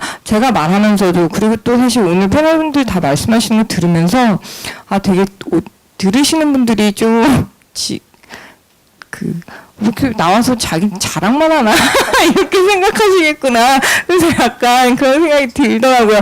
그래서 사실 덧붙이고 싶은 말씀은, 저희가 그렇다고 해서 저희가 노력을 하는데 그렇다고 해서 다 잘하는 게 아니라는 걸 저희가 잘 알고 있어요, 정말로. 그리고 이 새로운 산업을 하고 뭔가 새로운 시장을 열어간다는 것 자체가 그 시장에서 사실 예기치 못한 어떤 부작용이나 혹은 이미 그 시장에 있던 분들하고의 충돌이나 그러니까 온라인이 오프라인으로 가면서 오프라인이 융합을 하기도 하지만 충돌을 하기도 하고, 저희가 의도치 않게 저희가 잘 모르는 곳에서 저희가 또 피해를 끼치는 분들이 생길 수 있다는 것도 염두에 두고, 사실 그런 부분을 늘 염두에 두면서 우리가 조금 더 사회와 함께 조화롭게, 그리고 정말 그냥 말뿐이 아니라 함께 성장하고 좀 더 나은 세상을 위해서 함께 나아갈 수 있는 그런 방법에 대해서 끊임없이 고민해야 된다는 생각을 많이 합니다. 예. 네. 어쩌면 플랫폼 사업자들이 특히 그 부분을 네. 많이 신경 쓰시는 것 같아요. 우리 출 리더님이 하시는 일도 결국은 이 온라인이나 이쪽의 흐름에서 아무래도 경쟁력을 잃으시는 분들을 조금이라도 도와드리려고 하시는 거니까, 제 생각에. 그러니까 저는 이제 사실 네이버가 하는 상생 활동들이 여러 가지가 있고 프로젝트 꽃도 사실 여러 분야가 있는데요. 제가 이렇게 말씀을 듣다가 보니까, 그러니까 저는 뭐 어떤 그런 상품을 만들거나 이런 것들은 아니고 정말 현실적인 부분을 담당하고 있는 것 같아요. 그러니까 개인적으로도 사실은 그냥 그래서 조금 더 본질에 집중하려고 하는데, 사실 뭐 주변에 스몰 비즈니스랑 관계가 없는 분들은 없는 것 같거든요. 제가 사실 회사를 그만두더라도 스몰 비즈니스가 될 거고요. 그러다 보니까 이 역할을 계속 하다 보면서 느낀 건 도대체 어떤 때 되게 어려움이 있고 그 어려움을 극복하려면 어떻게 해야 되지가 사실 그런 것도 궁금해서 이 공간에 오시거든요. 그러니까 아무래도 오프라인 접점이 있다 보니까 그런 피드백들을 되게 많이 주고받을 수 있고 그런 것들이 실제로 저나 이제 그 파트너스퀘어의 프로그램이 발전하는 데 도움이 많이 되고 있어요. 그런 의견들을 듣다 보면 근데 정말로 좀 현실적인 부분에 가까우려고 하고 있고 그런 현실적인 지원들이 정말 진정한 상생이 아닐까 싶어요. 그러니까 실제로 뭐 사업자뿐만이 아니라 창작자 같은 경우도 투잡을 하시는 분들이 되게 많아요. 왜냐하면 컨텐츠 수익 창출이 어렵기 때문에 돈을 벌면서 본인의 창작 활동에 이제 다시 이제 돈을 들이기 위해서 하는데 그렇기 때문에 프로그램 자체도 저희는 저녁에 그런 분들은 많이 이제 세팅을 해놓고 있고요. 근데 그런 분들이 생각보다 온라인으로 진입하시면서 저작권도 잘 모르시고요. 그런 피해를 당하셔도 어떻게 해야 될지 잘 모르시고 뭐 클래스를 열었는데 세금 계산서 처리를 어떻게 해야 될지도 모르시는 거예요. 근데 어디 가서 배워야 될지도 모르는데 그런 부분들을 사실은 처음에 진입하실 때나 그런 분들이 콘텐츠 창작 활동을 어떻게 잘 하실 수 있는지를 조금 적극적으로 조금 본질적으로 좀 현실적으로 지원을 많이 해드리는 게 저나 파트너스퀘어 모든 이제 스태프들이 할 수 있는 역할이라고 생각하고 그게 네이버가 실현하고자 하는 가치 중에 가장 중요한 것 중에 하나라고 생각을 합니다. 네. 사실 플랫폼 사업자들은 힘이 세긴 하지만 그 힘 센 덕택에 좋은 일도 많이 할 수 있는데 아까 양 이사께서 뭐 숫자를 많이 불러주셨지만 저도 이 패널 토론 준비하면서 보니까 저는 그 해피빈이나 이쪽에 카카오 가치 같은데 관심이 있어서 보면 거기 참여한 분들이 뭐 거의 1,400만, 1,500만 이렇게 되고 거기 모금된 금액도 몇백억씩 뭐 여기 한 800억 가까이 되고 저기 한 200억씩 되고 그렇더라고요. 그러니까 그 선한 영향력이라는 게 참 얼마나 중요한지 그리고 그런 걸 할 수 있다는 그런 위치도 대단한 것 같고 그 국장님 이제 재단도 본격 출발하셨고 지금은 중점을 어느 쪽에 두고 계세요? 전체 넥슨적으로는 뭐 중점이 따로 있다라기보다는 일단 큰 사업으로만 말씀드리면 저희가 지금 재단에서는 브릭을 기부하는 사업과 그다음에 이제 제2의 어린이 재활병원을 설립하는 거를 준비를 하고 있고요. 예, 그 두 개를 말씀드리면 사실 어린이 재활병원 같은 경우에는 저희 넥슨 사회공헌 사업은 크게 두 가지로 나뉩니다. 하나는 게임 산업 전반을 위해서 하는 뭐 NDC나 NRPC나 아니면 넥슨 커뮤니티 박물관이라는 그런 게임 산업의 전반을 지원하기 위한 그런 프로젝트들이 한 축이 있고요. 그다음에 또 다른 축은 보다 좀 사회의 니즈에서 출발한 어린이 재활병원이라든지 그다음에 브릭 기부 사업이 있다고 보시면 될 것 같습니다. 그래서 어린이 재활 쪽은 사실은 기업 내부적으로도 처음에 직원 자원봉사부터 시작을 해서 이제 재활을 이제 키워드로 한 여러 가지 사업들이 진행이 됐었고요. 그런 사업들이 계속 누적되다 보니까 이게 전체적으로 한 모든 기업의 전 자원을 모아서 병원을 한번 지어보자라는 이야기가 나왔고 그래서 되게 갖은 고초 끝에 넥슨 그 마포 쪽에 푸르메재단 넥슨 어린이재활병원이 설립될 수가 있었고요. 사실 규모는 뭐 언론에서도 나왔지만 200억 정도가 투입이 됐는데 사실 넥슨 정도의 기업 규모에서 보면 정말 상당히 큰 이제 규모라고 좀 할 수가 있고 단위 프로젝트에 그렇게 들어갔다는 거는 상당히 큰 결정을 했었던 기억이 나고요. 근데 이제 저희가 만들고 나서 그리고 또 만드는 과정에서 보다 보니까 어린이 재활이라고 하는 부분이 정말 되게 필요했구나. 그 다음에 서울에만 만들고 나서 보니까 이제 여러 가지 지방에도 이런 게 필요하다는 니즈가 되게 많았고 실제로 그래서 이번 복지부에서 어린이 재활병원을 이제 짓겠다는 얘기들이 나왔었고요. 그래서 저희가 이번에는 재단에서는 서울에 하나가 있으니 지방 쪽에다가 하나 더 해서 더 많은 어린이들이 시기를 놓치지 않고 재활을 할 수 있도록 지원해주는 게 좋지 않겠느냐라는 이야기가 있어서 준비를 하고 있습니다. 그리고 또 브릭 사업은 사실 좀 되게 재밌는데 저희가 아무래도 게임 업계다 보니까 놀이에 대해서 되게 놀이의 즐거움에 대해서 고민을 많이 했었고 거기에 대해서 이제 기업의 본질적으로 요거를 되게 추구하고자 하는 느낌이 있습니다. 그래서 넥슨에 보면 넥슨 창업기에 대한 책 이름도 플레이라는 책 이름이 있었고요. 놀이라는 키워드를 가지고 어떻게 정말 어려운 친구들, 저기 이제 해외에 있는 되게 산골에 있는 친구들한테도 좀 재밌는 놀이를 이제 전파해 줄 수 있을까를 생각을 하다 보니, 브릭이라는 아이템이 떠올랐던 거죠, 내부적으로는. 그래서, 이제 뭐 브릭이라고 하시면 생소하신 분도 있으시겠지만, 소위 얘기하는 레고라고 보시면 될 것 같고요. 그거를 보면 저희가 생각해 보니까, 만약에 저기 네팔의 어린이들한테 뭐 물감이나 뭐 종이 스케치북을 줬다라면 솔직히 한두 달 정도 지나면 이제 다 쓰고 없어지지만 브렉을 딱 주고 나면 이거는 이제 매년 쓸 수도 있고 이 사라지지도 않고 없어지지도 않고 놀 때마다 새롭고 뭐 그러다 보니까 이거를 주면 되게 좋을 것 같다라는 생각이 들어서 이거를 어떻게 전 세계적으로 잘 전파하는 것을 만들 수 있지 않을까라고 고민을 했었고요. 그래서 이제 이거를 이제 소위 국내나 아시아 쪽만 하는 게 아니라 좀 글로벌하게 시작을 하고 싶어서 미국의 소셜 임팩트라는 이제 NGO를 또 하나 설립을 해서 거기서 이제 별도로 이제 여러 가지 좀 글로벌하게 크게 좀 사업을 해보려고 준비를 하고 있습니다. 그래서 작년에 이제 제가 여러 가지 네팔이나 뭐 미얀마나 캄보디아 이런 데 가면서 시장 조사 같은 걸 진행했었고요. 이제 올해 이제 미국의 여러 NGO나 이번에 몽고나 방글라데시 이런 데랑 같이 협업을 해서 좀 더 재밌는 무대들이 많이 나올 것이라고 생각을 하고 있습니다. 네. 청중 질문을 받기 전에 이제 거의 끝나갈 시간이라 청중 질문 받기 전에 하나씩만 더 여쭤보고 싶습니다. 이건 그냥 제 개인적인 궁금증이었는데 이 각 기업들 여러분들이 맡고 계신 그 분들께 같이 협업이란 표현이라기보다는 뭐 아무튼 이렇게 제안을 넣고 싶다면 어떤 형식으로 이제 그러니까 아이디어를 따로 모으는 창구가 있는지 그거에 대해서 좀 여쭤보고 싶습니다.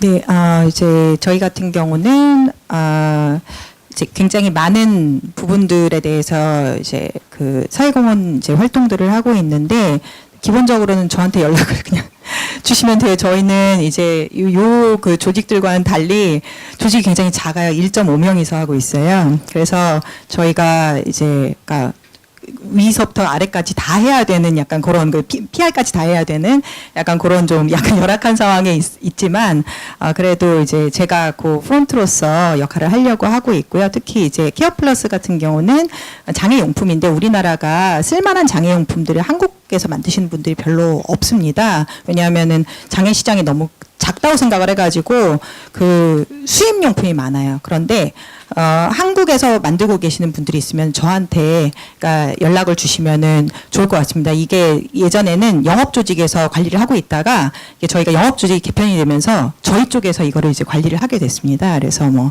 인원은 안 주면서 하여튼 뭐 일만 더 많아지지만은 즐겁게 제가 이제 이니시에이트 해가지고 한 일이라서 즐겁게 하고 또 그분들이 이제 예를 들면은 뭐 점자 스마트워치라든지 뭐 이런 종류의 새로운 다시라든지 이런 종류의 새로운 상품들을 소개를 하고 그것들을 이제 저희 플랫폼을 통해서 새로 이제 접하게 되는 그런 분들을 보면서 또 저희도 보람을 느끼고 저희 구성원들도 보람을 느끼니까요.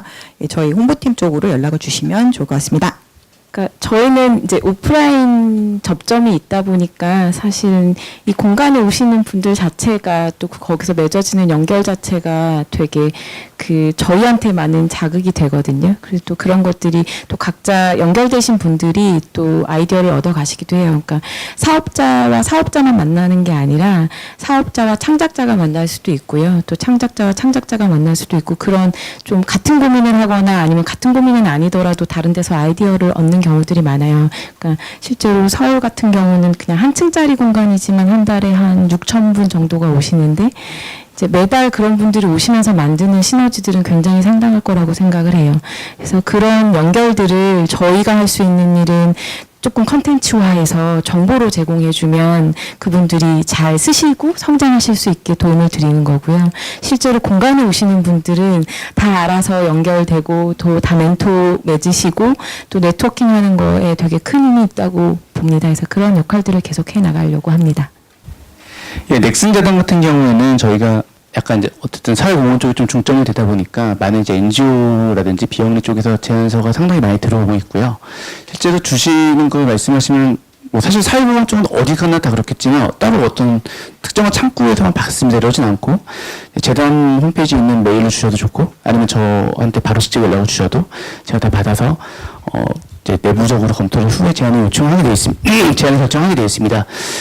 근데 제안이지만 좀 더 이제 어떻게 하면 좀 더 넥슨과 협업하기 쉬울지를 말씀드리면 저희 가장 오픈되어 있는 경우는 지금으로 말씀드리면 브레이크라고 볼 수 있을 것 같아요. 이 장난감을 통해서 어떤 식으로 국내 지하활동센터가 되게 여러 개가 있는데 이거를 가지고 주시면 제가 프로그램을 잘 만들 수 있다라든지 이제 그런 류의 이야기들이 있다면 저희가 많이 오픈돼서 귀를 기울이고 좀 같이 협업할 수 있는 부분이 상당히 많이 있을 수 있을 것 같고요. 그다음에 저희가 상당히 또 공을 들이고 있는 NRPC라는 사업이 있습니다. 그 넥슨 뉴스 프로그래밍 챌린지라고 해서 청소년들의 코딩 대회라고 보시면 되는데 그 코딩 대회 목적 중에 하나가 또 이제 프로그래밍에 대한 여러 가지 더 많은 청소년들이 프로그래밍이라는 문화를 접하고 한번 해볼 수 있도록 이제 돕는 거기 때문에 만약에 여러 가지 있는 코딩이나 프로그래밍을 지원하는 사업들이 있으시다면 좀 말씀 주시면 저희가 내부적으로 검토를 할 수 있는 부분이 있지 않을까 생각을 하고 있습니다. 네. 저는 지금 뒤에 정확한 메일 주소를 연락처를 잡고 확인했더니요. 계셨어요. 네, partners.with@카카오코프.com으로 그 뭐 관련한 아이디어나 뭐 제안이 있으면 주시면 그 저희가 여기서 그다음에 이제 각각 말씀하시는 관심 있으신 서비스 부서로 전달하면 될 것 같아요. 그래서 혹시라도 저희한테 제안을 주실 일이 있으면 partners.with 그다음에 @카카오코프.com으로 주시면 될 것 같습니다. 사실 근데 저는 이제 사회공헌 이 분야에 그러니까 사실 아까 처음에 이사님 말씀하셨던 것처럼 사실 이 분야의 단어도 약간 유행이 있는 것 같아요. 사회공헌이나 동반성장이라는 단어 좀 약간 이렇게 된 것 같고 상생이라는 단어도 사실 또 조금 뭐 약간 그렇게 되는 것 같아요. 사실 이쪽에서 용어를 쓸 때 좀 고민이 되는데. 저희가 지금 이번 후에도 이렇게 보면 저희가 이제 크루들이 아까 말씀했던 저희 크루들이 다 같이 펀드라는 크루 펀드를 통해서 이번에는 백두산에다 나무 심는 걸 했더라고요. 그러니까 직원들이 돕는 얘기죠. 네네네. 직원들이 했고, 그렇게, 근데 보면 정말 기업에서 본질로서 함께 성장하는 것 말고 또 사실 지금 넥슨에서 병원을 지으신다는 것처럼 굉장히 다양한 방식으로 이제 이 사회에 기여하고자 하는 어떤 크루 개인이든 아니면 회사 전체든 그런 것도 이제 많이 변하고 사실 완전히 예전 같은 방식하고는 전혀 다른 방식으로 계속 나고 사실 저희도 하는 것 중에 제가 되게 재밌어 하는 건 제가 하는 건 아니지만 이제 마음 날씨라는 프로젝트가 있거든요. 네, 아시죠? 행복 지수 우울한 날씨 이런 거. 그래서 한번 가치에 들어가서 마음 날씨를 보시면 지금 내가 행복한지 내 행복 지수는 얼마인지 그다음에 실제 내가 사는 동네에 40대 남성은 얼만큼 행복한지 그런 지수들이 나와요. 그래서 얼마 전에 보니까 경기도는 남성이 더 행복하고 이런 것들도 나오더라고요. 그러니까 사실 관심을 갖는 방향도 굉장히 다양해지는데 다들 전문가 계시니까 사실 앞으로의 소셜 임팩트는 어떤 방향으로 더 가게 되는지가 저도 궁금함이 생겨서 혹시 나중에 시간이 된다면 그 질문 제가 세이브해 놨다가 이따 마지막에 한번 드릴게요. 지금 이제 청정 질문 한번 받은다면 저도 꼭 물어보고 싶습니다. 네. 원래 중간중간에 이렇게 질문을 받으면 더 좋았을 것 같은데 또 여기 굿인터넷 클럽의 전통이 쭉 먼저 하고 질문을 받는 방식이기 때문에 기자분들도 많이 오셨고 오늘 또 말씀드리면서 모시기 힘든 분들 모시고 들어봤는데 궁금한 점 있으시면 질문을 받겠습니다. 질문을 받는데 질문은 2개를 합쳐서 하시지 마시고 하나씩만 해주시면 감사할 것 같습니다. 자, 손 들어서 질문 표시해 주시면 마이크 갖다 드릴게요. 안녕하세요. 저 GD넷 코리아 백봉삼 기자입니다. 오늘 각 회사에서 어떤 좋은 일들을 하시는지 잘 들었고요. 이제 궁금한 게 아까 홍윤희 이사님도 잠깐 말씀하셨지만 이제 회사가 아무래도 이제 기업이 이제 돈을 버는 게 주된 목적이다 보니까 좋은 일을 하는 데 있어서는 조금 예산이라든지 인력적인 부분에서 좀 제한도 있고 뭔가 우선순위를 둘 때에도 좀 뒤로 밀릴 수도 있고 할 것 같아요. 그래서 좀 각 담당하시는 분들께서 그래도 이런 좋은 일에 욕심도 있으실 거고 실제로 이제 현장에서 이제 겪으시면서 어떤 절절함이라든가 어떤 절실함들도 많이 좀 체험을 하셨을 것 같은데 회사에 좀 우리 이런 것들을 좀 지원을 했으면 좋겠다. 좀 더 어떤 애정 위에 분들이 좀 이런 좋은 일에 더 지원과 관심을 가져주셨으면 하는 좀 안타까움도 혹시 있으실까? 이런 여기 바라는 나와서 점들, 얘기 안 할 것 같은데요. 그런 거를 좀 이번 기회에 조금 이렇게 말씀하시면 더 좋지 않을까 생각이 드는데요. 뭐 자유롭게 뭐 오늘은- 없으시면 없으시다고 말씀 주셔도 좋고, 네, 그런 네. 얘기를 좀 들어보고 싶습니다. 네, 백 기자님 감사합니다. 오늘 너무너무 회사를 사랑하시는 양 이사님도 계시고, 아니 말씀 안 하셔도 돼요. 혹시 백 기자님 질문, 뭐 회사 흉을 보라는 게 아니라 난 앞으로 이런 걸 좀 더 해보고 싶다든가 뭐 그런 거 혹시 있으시면 공유해 주셔도 되고요. 아, 예, 역시 언니가 책임져 주시고 수습을.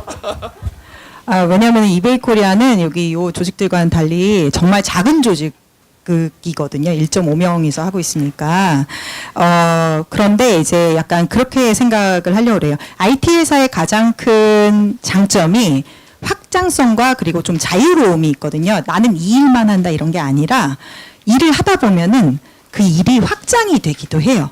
그리고 그것을 그러니까 이제 회사의 리소스가 허용해주는 한도 내에서 허용을 해주기도 해요.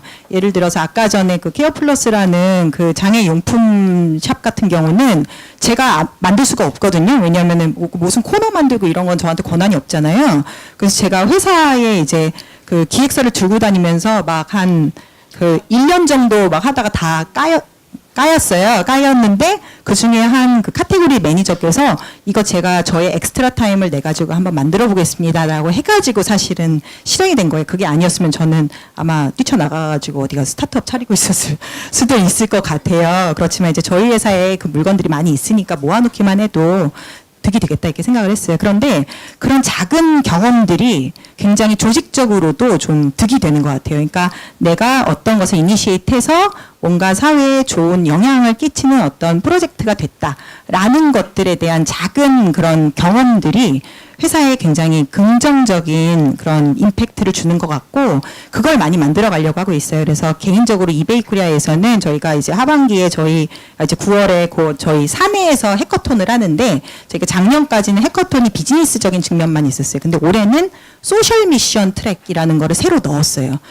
그걸 이제 제가 넣자고 했는데 그 이유는 뭐냐면은 저 회사에서 저의 우호군들, 지원군을 만들고 싶은 거예요. 어떤 분이 착한 분인가, 어떤 분이 어떤 아이디어를 갖고 있나, 이런 분들을 해서 사실은 조직이 없다고 하더라도 그분들과 TF 형식으로 만들어갈 수도 있고, 그래서 그렇게 많은 분들이 생각과 뜻을 같이 하고 그것을 이렇게 이제 확인할 수 있는 기회 같은 것들을 마련하면은 제가 보기에는 그것이 실제 사업이나 아니면은 어떤 이렇게 보이는 사업으로도 확장이 되어갈 수 있다라는 생각이 들어요. 아까 카카오의 카카오 크루 같이 아예 그렇게 프로그램화 하시는 거 굉장히 부럽고 저는 저희 이제 이베이 코리아도 그런 거를 만들어갔으면 좋겠다 이런 생각이 들고 이번 해커톤이 그런 계기가 되지 않을까 싶어요. 어떤 기업이나 다 그런 부분들을 어떤 선한 개인 또는 어떤 그 뜻이 있는 개인이 모여서 그 사람의 선한 뜻을 응원해주는 문화가 있다라고 한다면은 그 방면으로 조직을 역으로 바텀에서 이제 업하는 형식으로 이제 바꿔나갈 수 있다라고 생각합니다.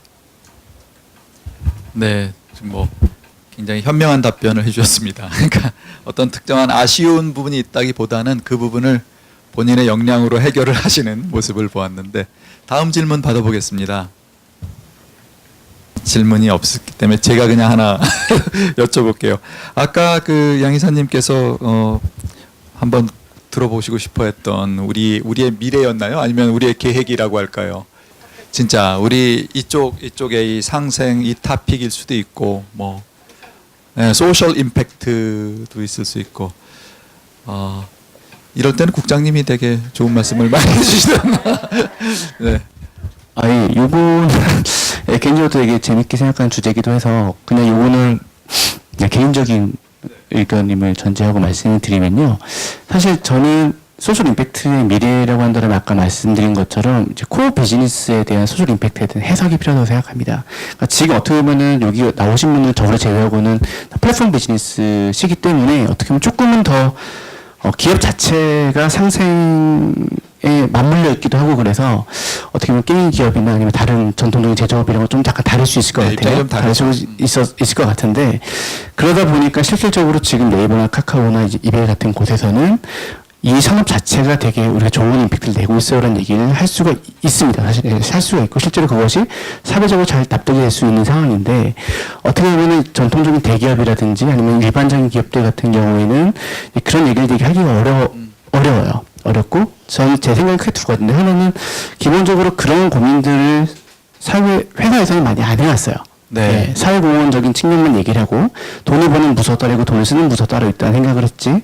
그리고 이 사회공헌 사업이 어떻게 사회적으로 의미가 있는지만 고민을 했지. 예를 들어 삼성전자에서 우리가 만드는 반도체가 사회에 어떤 의미가 있는지를 본격적으로 고민하지는 않았었어요. 네, 사실 그래서 저는 개인적으로도 이제 젊은 친구들 중에 퇴사도 되게 많이 하고 하는 걸 보면 네. 퇴사하고 비영리 오고 싶다고 하는 친구들을 상담하는 경우가 상당히 많은데 그런 친구들 만나보면 사회에서 내가 회사에 가서도 되게 사회적으로 의미 있는 일을 하고 싶은데 그걸 찾기가 쉽지 않다는 얘기를 네. 많이 하더라고요. 네. 근데 제 생각에는 대기업들이 하는 일도 되게 의미 있는 일이 되게 많거든요. 그럼요. 네, 만약에 이마트나 이런 기업이 없었더라면 우리가 어떻게 보면 훨씬 더 비싼 값을 주고 어떤 유통혁명 없이 일을 할 수도 있는 거고, 그러니까 이거는 되게 해석하기 나름인 것 같은데, 이 향후에는 이런 제조업이나 큰 기업들에서도 이런 우리 사업 본질적인 비즈니스의 소셜 임팩트를 많이 고민을 하고, 이제 그거를 내부 구성원들과 공유를 하거나 사회 구성원들과 공유함으로써 이걸 사회적으로 우리 회사의 가치를 좀 더 사회와 얘기하는, 소통하는 관계들이 좀 일어나지 않을까라는 생각을 좀 가지고 있습니다. 네. 네, 네, 감사합니다. 혹시 다른 분도 의견 더? 그냥 문득 든 생각인데요. 저는 뭐 특정 기업 얘기를 해서 좀 죄송한데 얼마 전에 LG가 4세 승계하는 걸 보면서 언론이나 뭐 SNS에서 되게 이렇게 비난할 것 같은데 전혀 안 그랬거든요. 뭐 언론이야 뭐 광고 주니까 참았지만 SNS조차도 LG에 대해서 굉장히 우호적인 글들이 많이 있어서 이게 평소에 어떤 레퓨테이션, 그러니까 뭐 꼭 굳이 레퓨테이션이나 평판으로 갈 게 아니라 좋은 이미지를 빌드하는데 성공한 기업의 특징이 아니겠는가.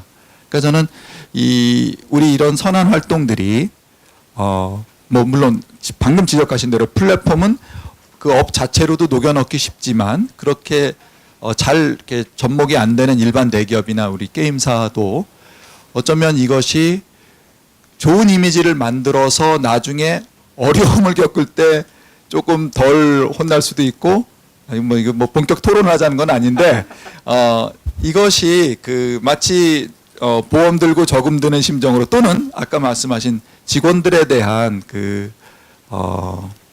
의미 부여에 큰 도움이 되는 그런 의미도 있지 않을까. 그러니까 이게 다 세상에 그냥 지나가는 게 없고, 안 보이는 것 같아도 사람들은 다 기억을 하고 있다가 그 부분에 대해서 챙겨주더라 이런 생각도 들긴 했었어요. 제 너스레였고요. 질문 한 번 더 받아보겠습니다. 네, 맨 뒤에 계신 선생님. 예, 오늘 좋은 말씀 잘 들었습니다. 저 정보통신정책연구원에서 왔습니다.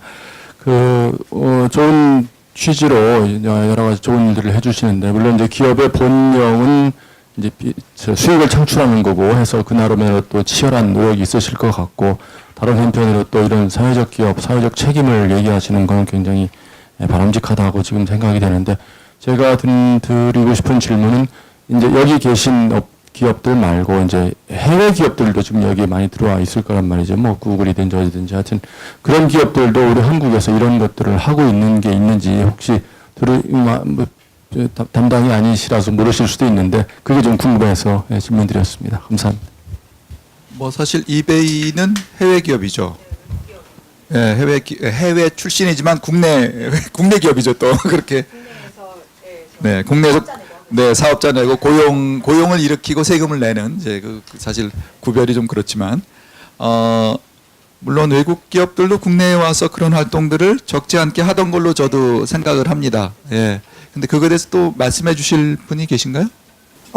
이제 뭐 구글 임팩트 챌린지라고 해서 제가 2년 전에 굉장히 큰 규모로 한 거를 봤는데요. 그렇게 이제 큰 기업들의 경우에는 이제 국내에서 보통은 자신들의 그 비즈니스 기반들, 플랫폼 기반들을 가지고 할 수 있는 좋은 일들을 조금 하시더라고요. 그래서 이제 제가 이제 가장 그 외국계 기업분들의 그 사회공헌 활동 중에 가장 크게 기억 남는 거는 2년 전에 한 10억 규모로 했던 그 구글 임팩트 챌린지. 그래서 NGO 분들 쭉 다 모아다가 어떤 그 문제를 해결하는 뭐 이런 프로젝트를 하겠다라고 하고서는 이제 그것들에 대한 콘테스트를 했던 그런 기억들이 나고요. 그리고 이제 뭐 제약회사라든지 굉장히 작고 큰 많은 외국계 회사들이 아마 그런 그 공헌 활동들을 많이 하고 계시는 걸로 이해하고 있습니다. 네. 그러면 오늘 거의 1시간 반 정도 긴 시간 오늘 말씀해 주신 패널리스트들께 진심으로 감사드리고 잘 들어주신 청중분들께도 감사드립니다. 우리 박수로 끝내겠습니다.